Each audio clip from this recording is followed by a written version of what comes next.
and welcome to A Drummer's Guide to, a podcast where I talk about all the things that it takes to be a professional musician aside from actually playing your instrument. So my name is Emily Dolan Davies and welcome. Today I'm going to talk about rejection, that cheery subject. Unfortunately, rejection is a huge part of I think life generally, but let's just stick to the music industry because if we start going into life, this is going to be a very long episode for me.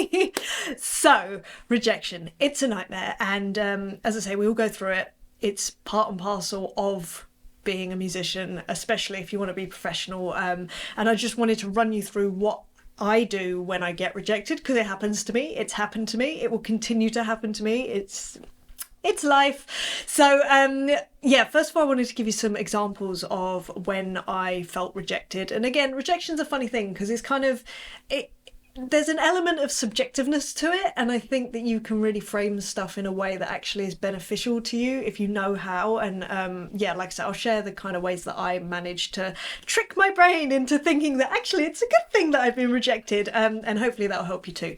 So the first sort of most obvious way that I certainly have been rejected, and if you've ever been in this situation, I'm sure that you have too, because if you haven't, then wow, you're a superhuman, and that is auditions. Now, auditions are the weirdest things anyway, like just going to an audition and the whole environment is very strange, let's face it. So inevitably, I know I certainly act very strangely when it comes to auditions. I find it very difficult to kind of relax into myself. Well, actually, more recently I've gotten better, but certainly when I was younger, oh my goodness, I was so obsessed with just being the person that they wanted that I wasn't just myself, which actually, in hindsight, would have been a much better approach because A, it's much easier being myself, and B, they might have actually wanted me as me rather than me that I thought that they wanted, but how would I know what they want because I'm like a very inexperienced human? You know, the first audition that I did was when I was 16, I think, and it was for a band called the Faders. Charisse also went for that. So Charisse is my best friend that I grew up with, another drummer, currently plays with Simple Minds. She went for this audition too. And she got it and I didn't, and that was horrendous. That was a really bad bit of rejection there. But the point is that, you know, I remember thinking, right, what outfit should I wear, because, you know, they're after like a rocky kind of look and and I really overthought it. The silliest thing about that was, you know, obviously there's the whole playing side, which is a whole nother thing, but in terms of image, I actually was a rock kind of kid, and if I had just been myself, maybe I would have got that. But anyway, it doesn't matter because, as I'll explain later, it's not a thing. But yeah, so there you go. So rejection in auditions is horrendous. It's just only one person gets the gig. Often, you know the other people in the room as well, the other musicians, the other drummers if you're a drummer. And yeah, it can be. Personally, I used to find it very embarrassing. Now I don't. Now I'm just like, move on to the next. And again, I will talk you through my way of thinking that helps me through that.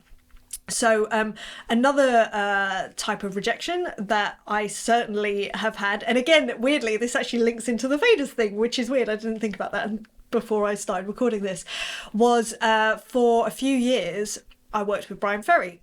I recorded on one of his albums called Olympia, which I'm so proud of. It's one of my proudest things to be alongside some of my favourite musicians of all time on that album. But from that point, I also started playing with him as part of his function band. So we'd just go out to random places around the world and do one-off shows, functions, essentially, corporate shows. And it was so much fun. It was awesome. But in 2012, there was one show that I couldn't do because I was on tour with Cher Lloyd, I think. And I asked Charisse to cover for me. And from there, we ended up actually both doing that gig. And like, it's a long story, but essentially by the end of that, they decided that they wanted Charisse over me. So that was like major rejection. I was going to say reaction. Also reaction, but rejection. And it just like really heartbreaking. Oh my goodness, I'm not good enough. They want Charisse. They don't want me, sort of thing. And it's something that I haven't really spoken about. So I'm sort of delving into a world that I haven't addressed. Mainly because actually, I think it's taken me quite a long time to actually come back from that rejection. That was a really, really difficult, painful one for me. And I think it's because it was my best friend, she still is one of my best friends. But because we'd grown up together, we literally started playing drums on the same day. So that kind of rejection is so front and center. It's just like, you're not good enough, she is. Oh, just horrendous rejection, horrendous. But again, I'll come on to how I kind of deal with that or dealt with that. So there's that rejection. And then another one that I'll go over because, and if you've listened to me for any amount of time, I've probably mentioned this before, the rejection that I had when I had my first ever professional recording session when I was 17. Wow, I had some rough times between like 16 and 17. So 17, I got called for a professional gig session by a producer. I was so excited. I went down to the studio. I'd learnt in inverted commas, learnt all the songs, all the material, got there, and long story short, couldn't do the job and essentially was asked to leave because I wasn't good enough. And that's the worst rejection that I've ever felt in my life. If you want to actually delve deeper into what that story was, if you go to A Drummer's Guide to Failure, that's what that's about. Horrendous, possibly one of the worst and best days of my life. So now the reason that I say that, because it makes sense. So the first thing that I do because I still have rejection, this is the thing, and it might be in smaller ways, it might be in larger ways, but my approach to how I deal with it has evolved over the years, for sure. I say that because these days, if I do face any sort of rejection, the first thing I do is I will allow myself to just feel rubbish. This is something that I never did for years. I just completely ignored it. I was like, I am not worthy of feeling rubbish, whatever that sort of looks like. I'm not allowed to feel rubbish. I need to just move forward and get stronger. Now, yes, absolutely, move forward, get stronger. But you have to allow yourself to grieve a little bit. And that might be half an hour of just like, oh, that's lame. It might be a day. I think putting a timeline for yourself to just go, right, I'm going to allow myself to feel absolutely lame and rubbish for the rest of the day. I'm going to eat whatever I like. I'm going to go do whatever I like, but tomorrow's another day and I'm going to move forward. I think that that's really healthy. And again, because I didn't do that for so many years, the type of rejection that I was actually faced with took me much longer to get over because I wasn't just allowing myself to go, that's pretty lame. Okay, I feel rubbish and that's okay because I'm human, like it's fine. And then I could sort of move forward from there. So that's the next step. Moving forward is, anyone again that's followed me for any amount of time, I love taking action on stuff. I just, if I can sort of do something about any situation, I'm going to do it. So that's always my way to deal with rejection. It's like, right, how can I move forward from this? And it's funny, I had a comment on one of my Instagram posts the other day. I was asking about sayings that you say to yourself that really help you. And this wonderful man, John Huff, he has a podcast as well if you want to go and check it out, John Huff podcast. Lovely, lovely man. He said the most useful phrase that he says to himself is, "What is the truth?" And I just thought that was so powerful. I just had to share it with you guys because it's kind of exactly what I think. I've never been able to verbalize it in such a concise way. But like, what is the truth? Now, objectively, obviously, the truth is subjective. But what is your truth? Okay, so what do I mean by that? I mean, what about this can you take from it like that is something that maybe is out of your control? Now, this isn't to say that you abstain from any responsibility because it kind of comes with the second part. So what is the truth and what can I take responsibility for? And I'm talking like extreme responsibility for, like, just own it and just go, you know what? I messed up. I could do better here. I should have done this. I could have done that. And just go from there. So for instance, I'll give you like an example for each of the initial examples that I gave you. So for instance, an audition,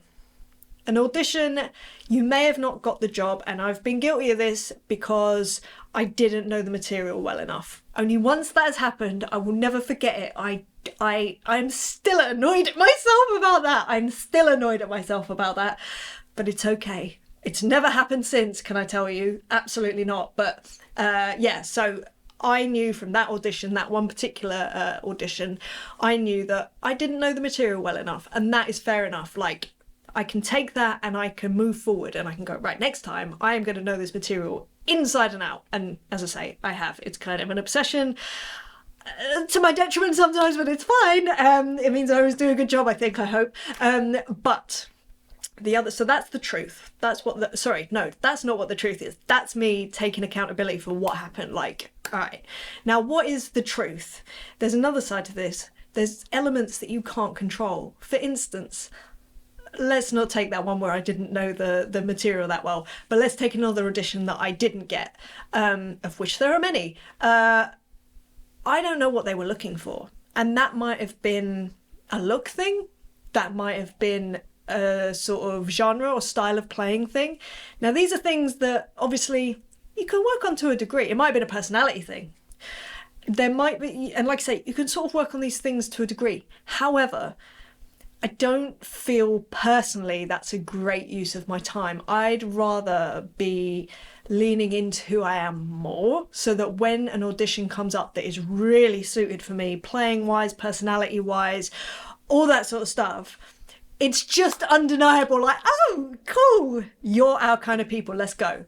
And that has actually served me really, really well, because where I find myself now, I'm often surrounded by such awesome people that I absolutely adore, not just musically, but personally. Like, I'm so lucky, I can't tell you, but it's because I've started leaning into who I am more and really showing myself as myself, which was terrifying, to be honest. But anyway, maybe that's another subject for another time. So there's that.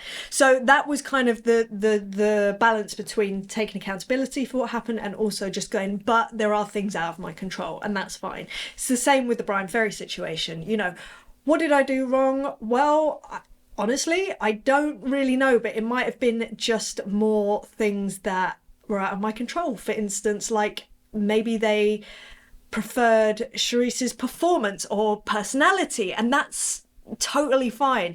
Interestingly though, thinking about it, the performance side of it, I did work on after that happened, and thank you, Cherise, for that. And you know, our friendship got stronger because of it, weirdly. It took some time, don't get me wrong, and you know, it's because we're essentially like sisters, so it's always going to happen, but we are family, that's it, it's end of.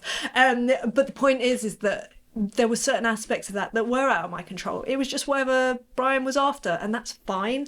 It's painful. It doesn't stop it from being painful. I spent time just going, this sucks. This sucks. I really enjoyed that gig, but things change, and that's okay. And that's something that's out of my control. The thing that was in my control was like recognizing, okay, what is it about Cherise that they probably really liked? Oh, well, she is a phenomenal performer. Like, absolutely incredible. And I was like, you know what, I need to get a bit better at that anyway. I was already sort of looking around that anyway, and from then I kind of pushed it, and I'm so much happier with how I perform, how I'm able to perform, how I'm able to show how much I love playing. Because it was weird, before I would play and I'd be loving it, but the outside wouldn't show that much. I'd mainly be playing like this, but inside I was like, this is amazing. So yeah, it's an interesting sort of thing to just go, okay. So I sort of managed to find a way to take responsibility for that, even though that was very much out of my control in my own head at the time. And then in terms of that recording session that went horrendously wrong when I was 17, again, I'll just briefly go over everything went wrong in that. Everything. It was playing to a click. It was locking in with other musicians. It was the feel on the kit. It was the touch of the kit. It was terrible. Now, when I came home from that session, I remember saying to my parents, yeah, they asked me to leave because my drum kit wasn't professional enough. What a lame excuse was that? I know that my parents were like, you sure? Okay, but they were very sweet. They were like, okay. Just to say, that didn't mean that I was getting any new drums or anything like that. Absolutely not. But in retrospect, it was like, okay, what can I do to eliminate this? And it was, that's kind of the other extreme of what you can take accountability for and what you can't. I mean, really, like I'd say 100% of that I like to think I took accountability for, and I should have as well. Like, just extreme ownership of what went wrong there, and actually it ended up giving me loads more like power to myself. It was kind of, because this is the problem when you face rejection, as soon as you feel out of control or like you're the victim in the situation, it's kind of like you're helpless. I don't like feeling helpless. I don't know about you, I don't like feeling helpless. So I will always try and find something that I can grab hold of and go, great, I can work on that. I can actively seek to destroy that, essentially, without trying to say lyrics. But yeah, I can actively go, right, how am I going to tackle this? And with that recording session when I was 17, there was a long old list. So I was very lucky for many years that I had very specific things to concentrate on and that I could measure myself against. So but things like the Brian Ferry situation with Charisse was a little more, it was kind of, I was in the lap of the gods. I think that's why I struggled with it for such a long time, was because I felt so helpless in that situation. It's like, I literally, I can only do what I do. And that's a tough thing to reconcile, especially when it's with someone that you're so close to, you know? But anyway, like I say, came out the other side, so it's fine, stronger than ever. So that's really nice. And still so proud of the time that I had with Brian. And who knows, in the future, it may come back around, things like that. Yeah, it kind of happens. But anyway, for the things that don't sort of like, you feel like helpless with and you can't control, in the same way that this new saying of what is the truth, I love that. Another thing that I do is I have a sort of coverall statement that I say to myself when things are out of my control and it's just like, well, what do I do? And I sort of recognize them, and then I just say, you know what, everything happens for a reason. And I know that that's a cliche statement, and whatever you may think about it, like, find your own. But the point is that it makes me go, I'm hopeful. I'm hopeful that this has happened for a reason, and I might not know it yet, but when I look back retrospectively, I will look back and I'll go, oh, that's why that had to happen. And what I also do is I look back at certain things that have happened that may be seen as bad or whatever situations, but then I recognize where they've led me to. And if everything that's ever happened has led me to right here, I'm pretty happy, I gotta say. And I truly believe that everything happens for a reason, because yeah, good stuff has happened, but some really, really rubbish stuff has happened too. And yeah, but here I am, and I get to talk to you, and that's awesome. And I consider myself just so lucky. So yeah, I think if you are facing any type of rejection, and if you haven't already, like, I really hate to break it to you, but you will, and it's gonna suck, it's really gonna suck. What I would say, like, from my experience, is just allow yourself to go, oh, this sucks, for however long you need to. Don't take months or years, definitely not. Maybe like a few hours or a couple of days, that's fine. Do what you got to do to just lick your wounds and be kind to yourself. Like, it's okay, you're human. And then move forward, and that's through taking like accountability, taking responsibility for what's happened in the parts that you can, and then the things that you can't, you can then go, all right, well, that was out of my control, and everything happens for a reason, so let's just move forward and be positive. So yeah, I hope that this has helped you. Also, just know that you're not alone. Know that everyone, every single person in the music industry, bar none, has gone through some sort of rejection. And obviously it's on a scale and it's all very personal to each of us, but you're not alone there, and it's okay. And weirdly, it's kind of a rite of passage to continually go through different sort of times of rejection. And like I say, it sucks, but it kind of is what it is. So yeah, I hope that helps in some way. But anyway, if you enjoyed this episode and you want to support the podcast, you now can over on patreon.com/Emily Drums. If you sign up over there, you'll get exclusive content, early access to episodes, and I also do Zoom hangs, which are super fun. As you know, I love to chat, but it's even better when there's people asking questions, or we can talk about like food or music or just like what we're all watching on streaming or whatever you want. So yeah, if you want to go and join that and support the podcast, then go patreon.com/Emily Drums. Anyway, I hope that you're having a lovely day wherever you are, whatever you're up to, and I look forward to seeing you next time for another subject. All right, lots of love. See you later. Bye.